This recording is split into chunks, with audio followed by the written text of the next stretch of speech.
இனிமையான நண்பர்களே, அன்புள்ளம் கொண்ட சொந்தங்களே, அனைவருக்கும் வணக்கம். திருமாவளவனுடைய முகத்திரை தாறுமாறாக கிழிக்கப்பட்டது. திருமாவளவனுடைய முகத்திரையை கிழித்தவர் யார் என்று பார்த்தால், திமுகவின் மூத்த நாடாளுமன்ற உறுப்பினர் திருச்சி சிவா. அவர் ஒரு அறிவார்ந்த பேச்சாளர் என்பதிலே நமக்கு எந்த கருத்து வேறுபாடும் இல்லை. அவருடைய மகன்தான் திருச்சி சூர்யா சிவா. பல ஊடக விவாதங்களில் கலந்து கொண்டு பேசிக் கொண்டிருக்கிறார்.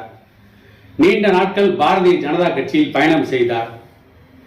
அவர் ஒரு வலைதள பேட்டியில் திருமாவளவனை கிளி என்று கிழித்து தொங்கவிட்டிருக்கிறார். அதற்கெல்லாம் காரணம் திருமாவளவன் பேசிய அடாவடித்தனமான பேச்சுதான். அது தண்டத்திற்கு பெற்று போட்டு விட்டார் என்று சூர்யாவை பற்றி திருமாவளவன் பேசியதாக சொல்லப்படுகிறது. இன்னொன்று, சூர்யாவை பற்றி நாய் என்றெல்லாம் பேசியிருக்கிறார். சூர்யாவை பற்றி இன்னும் தாறுமாறாக பேசியிருக்கிறார் என்ற அந்த திருமாவளவனுடைய கூற்றுக்கு பதிலடி கொடுத்த சூர்யா அவர்கள், நீ எங்கே வர சொல்கிறாய்? வடபழனியில் இருக்கின்ற உங்கள் விடுதலை சிறுத்தைகள் கட்சியின் அலுவலகத்துக்கு வர சொல்கிறாயா? நான் வர தயாராக இருக்கிறேன். அதை விடுத்துவிட்டு வெறும் வெத்து மிரட்டெல்லாம் விட வேண்டாம். கருத்துக்கு கருத்தை விமர்சனமாக வைக்க வேண்டுமே தவிர அநாகரிகமாக பேசக்கூடாது என்று சூர்யா திருமாவளவனை பற்றி போட்டு தாக்கி இருக்கிறார்.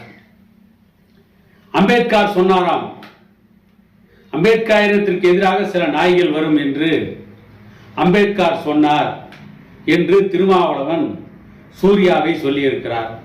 அதற்கு பதில் சொன்ன சூர்யா, எங்களை பார்த்து நாய்கள் என்றும் எலும்பு துண்டுக்காக அலைகிறோம் என்று பேசுகின்ற திருமாவளவன் தான் திமுக போடுகின்ற எலும்பு துண்டுக்காக அலைந்து கொண்டிருக்கிறார்.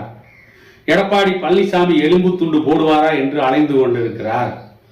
அவர்கள் கட்சியில் இருக்கின்ற ஆதவ் அர்ஜுனா திமுகவுக்கு எதிராக பேசிய காரணத்தால் அரியலூருக்கு ஆய்வுக்கு வந்த முதலமைச்சரிடம் போய் கையை கட்டிக்கொண்டு, ஸ்டாலின் அவரிடம் கையை கட்டிக்கொண்டு, நாங்கள் இங்குதான் இருப்போம், எங்கும் போக மாட்டோம், யாரோ ஏதோ சொல்லிக் கொண்டு போகிறார்கள், நீங்கள் கவலைப்பட வேண்டாம் என்று திமுகவிற்கு ஆதரவாக ஸ்டாலினிடம் போய் கையை கட்டி வாயை பொத்தி நின்றிருக்கிறார் திருமாவளவன்.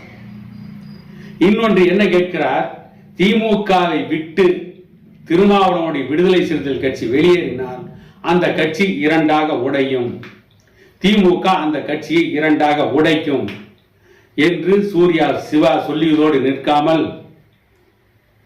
தனியாக தேர்தலை சந்திக்கின்ற துணிச்சல் திருமாவளவனுக்கு உண்டா? விடுதலை சிறுத்தைகள் கட்சியில் 234 தொகுதிகளிலும் போட்டியிட்டால் விடுதலை சிறுத்தைகள் கட்சி சார்பாக நிற்பதற்கு முதலில் வேட்பாளர்கள் இருக்கிறார்களா? ஆனால் பாட்டாளி மக்கள் கட்சியினுடைய தலைவர் அன்புமணி ராமதாஸ் அவரை முதலமைச்சர் வேட்பாளராக அறிவித்து 234 தொகுதிகளிலும் வேட்பாளர்களை நிறுத்தினார்கள். அப்படிப்பட்ட துணிச்சல் திருமாவளவனுக்கு உண்டா? ஆனால் திருமாவளவன் எலும்பு துண்டுகளுக்காக குறைத்துக் கொண்டிருக்கிறார்.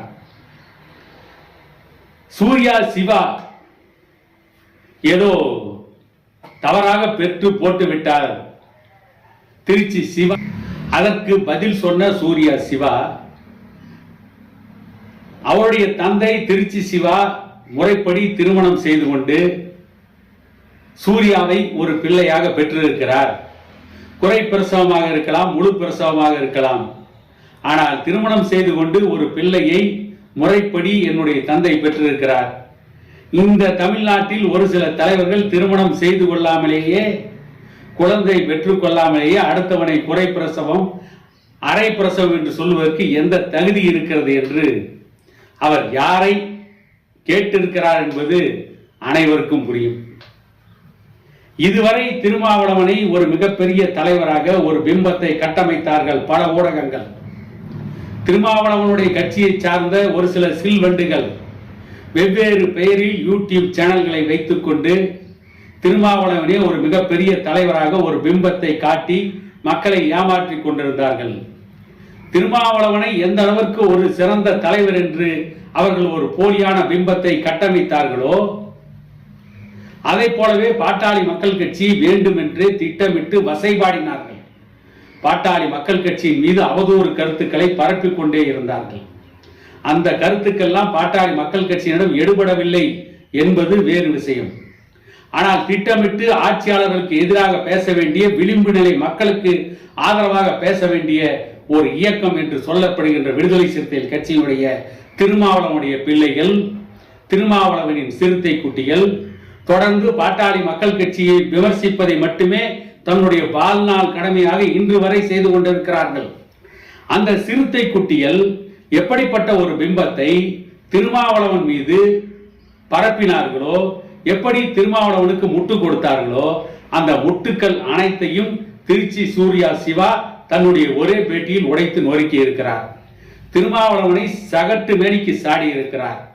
திருமாவளவனை கழுவி ஊத்தி இருக்கிறார். திருச்சி சூர்யா சிவாவுடைய பேட்டி திருமாவளவனுடைய முகத்திரையை கிழித்து எரிந்திருக்கிறது என கூறிக்கொண்டு இன்னொரு காணொளியில் உங்களை சந்திக்கும் வரை உங்களிடமிருந்து விடைபெறுவது உங்கள் எடப்பாடி துரைசாமி.